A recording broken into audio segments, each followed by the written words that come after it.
Pemirsa, umat Muslim akan segera memperingati hari penting yakni Isra Mi'raj pada 27 Januari 2025. Peristiwa ini sangat penting karena merupakan peristiwa perjalanan Nabi Muhammad SAW dari Masjidil Haram ke Masjidil Aqsa, kemudian ke Sidratul Muntaha di langit ketujuh.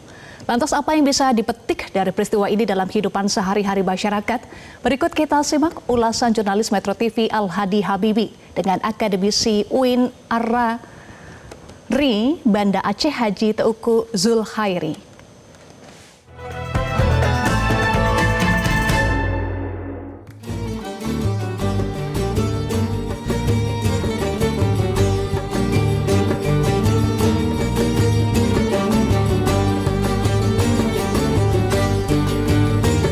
Pemirsa, sebentar lagi umat Muslim akan memperingati peristiwa paling penting dan juga bersejarah, yaitu Isra Mi'raj 1446 Hijriah yang akan jatuh pada hari Senin tanggal 27 Januari 2025.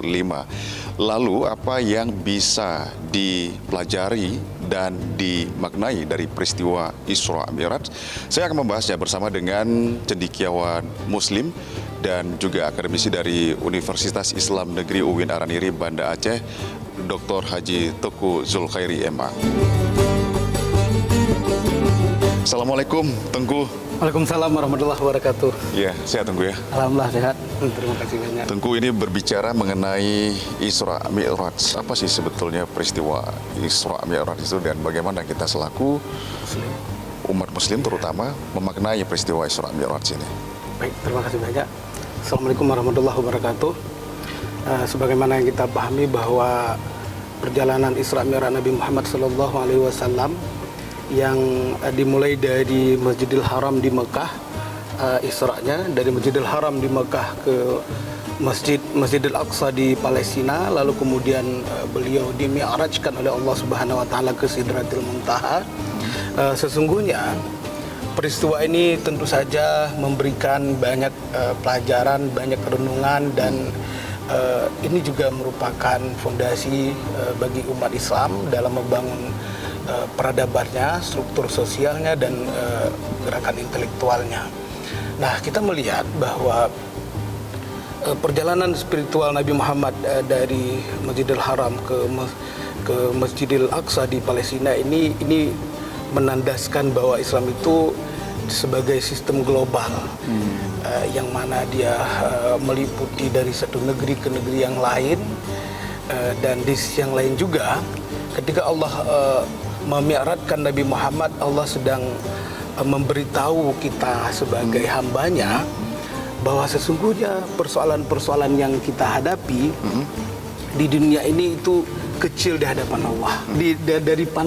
Dari langit, ya kan, Allah memberikan kesempatan kepada Nabi Muhammad untuk melihat bahwa dunia ini begitu kecil dengan segenap persoalan-persoalannya, itu kecil kali di hadapan Allah, dan Allah pasti bisa menolong hamba-hambanya, gitu kan.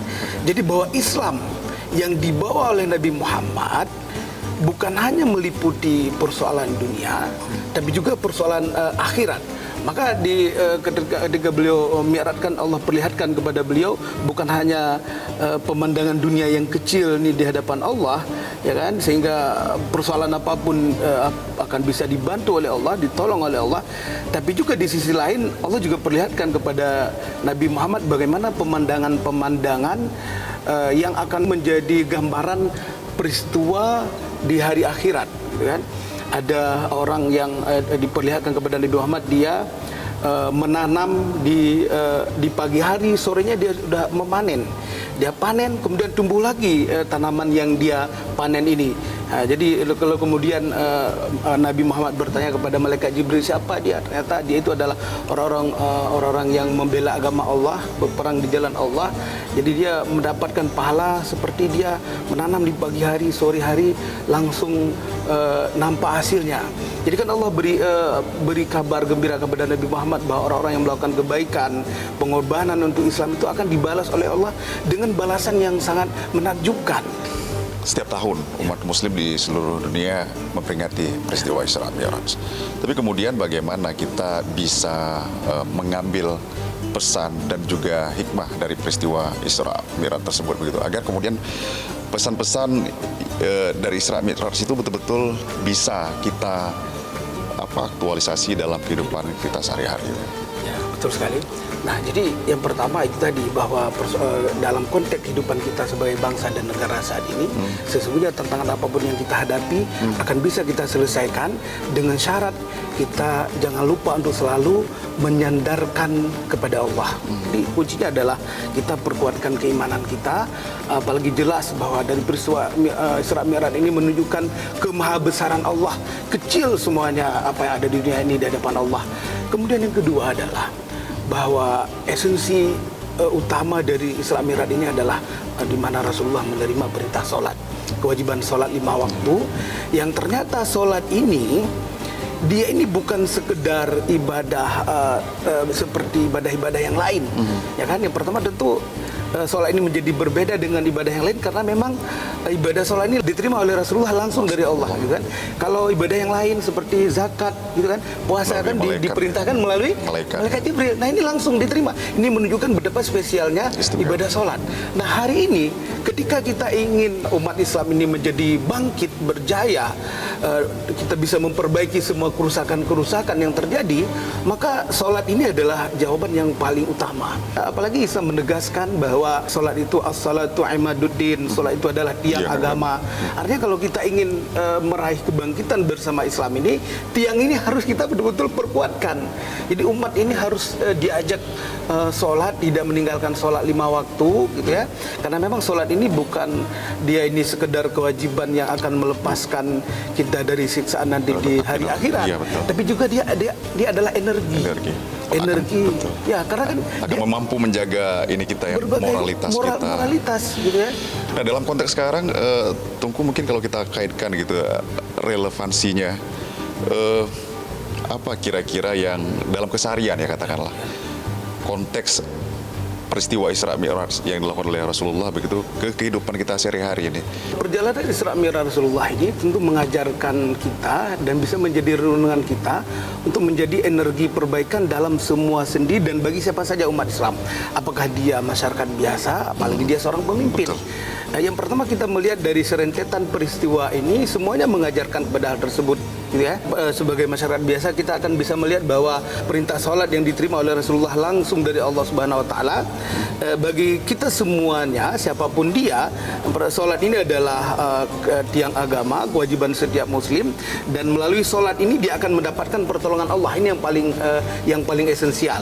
Bahwa seorang Muslim yang dia istiqomah mengerjakan sholat, dia akan menerima pertolongan dari Allah Subhanahu Wa Taala. Apalagi seperti dijelaskan dalam banyak kitab tafsir ya, bahwa ketika seorang Muslim dia sholat dan dia membaca surah Al-Fatihah, itu akan dijawab oleh Allah.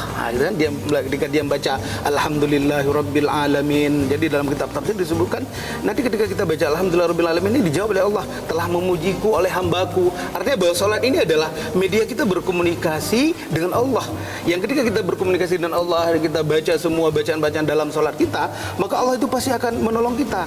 Nah, dalam konteks sebagai kepemimpinan ya, tentu Isra Mi'raj ini mengajarkan bahwa seorang pemimpin itu harus betul-betul berlaku adil kepada masyarakatnya, harus betul-betul menjalankan amanah kepemimpinannya, kewajibannya sebagai seorang pemimpin harus betul-betul ditunaikan kepada rakyatnya.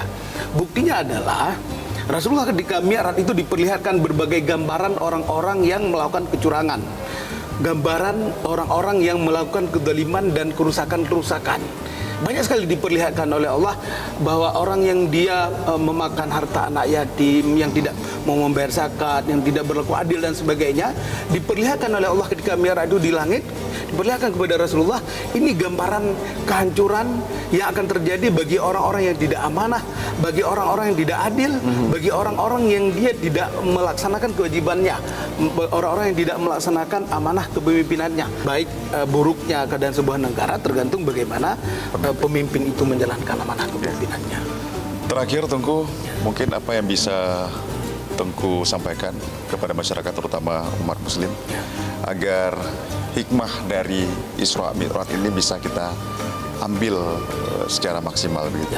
Kita petik Ya, secara maksimal. kepada umat Islam di Indonesia dari peristiwa Isra Mi'raj ini mengajarkan kita bahwa Allah itu adalah zat yang maha besar. Ya, Rasulullah melihat begitu kecilnya pandangan dunia ini di hadapan Allah gitu kan ketika beliau berada di langit. Kemudian juga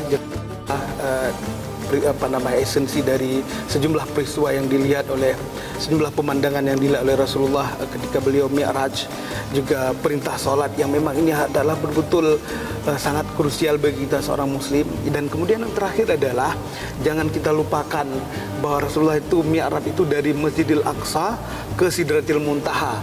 Masjidil Aqsa yang hari ini berada di Palestina yang sedang terjajah, bahwa kita sebagai muslim, Masjidil Aqsa itu adalah bagian daripada identitas peradaban Islam kita, identitas peradaban kita sebagai umat Islam. Oleh sebab itu kita sebagai muslim Indonesia mesti betul-betul serius memperhatikan Masjidil Aqsa ini, memperhatikan Palestina. Terima kasih Tengku Dr. Tengku Zulkhairi atas waktu dan perbincangannya. Semoga apa yang kita perbincangkan bermanfaat pemirsa, dan kita jumpa lagi di Hikmah Siang berikutnya dari Banda Aceh. Al Hadi Habibi, Fahmi Reza, Metro TV. Terima kasih. Jelajahi cara baru mendapatkan informasi. Download Metro TV Extend sekarang.